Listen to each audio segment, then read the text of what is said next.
14:32 keyingi zakaz. Hop. Oybek metrosiga 211 million zakaz.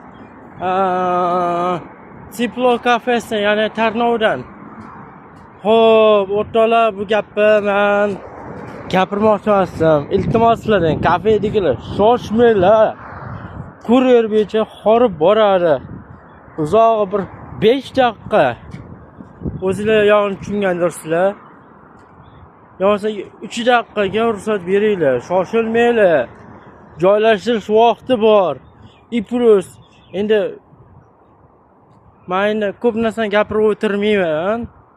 Lekin iltimos sizlardan. Umuman o'zi bitta teplo emas. O'zi boshqa holat bir gal armiyada ham bo'lardi. Yaponiya mamada ham shu ishkal bo'lardi. Oxiri biza nima deydi? Kattalar bilan sal tortishadigan vaziyat bo'ldi-da, to'g'ri aytaman, yolg'on bo'lmasin.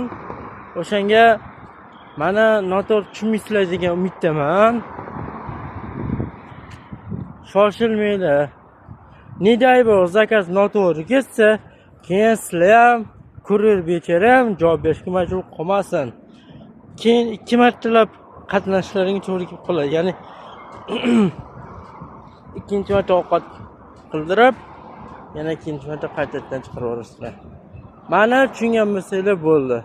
Bu Yandexdagi barcha xodimlarni qo'ldan kelgancha men huquqini deymizmi, himoya qilgan holatda aytyapman. Yana muxlislar, tinglovchilar, kuzatuvchilar, sizlar bu narsani noto'g'ri gapga yo'ymanglar.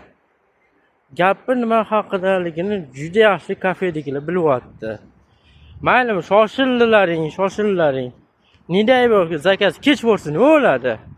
Yoki noto'g'ri bo'lib qolsa nima bo'ladi? Katta janjal bo'ladi. Sog' bo'linglar.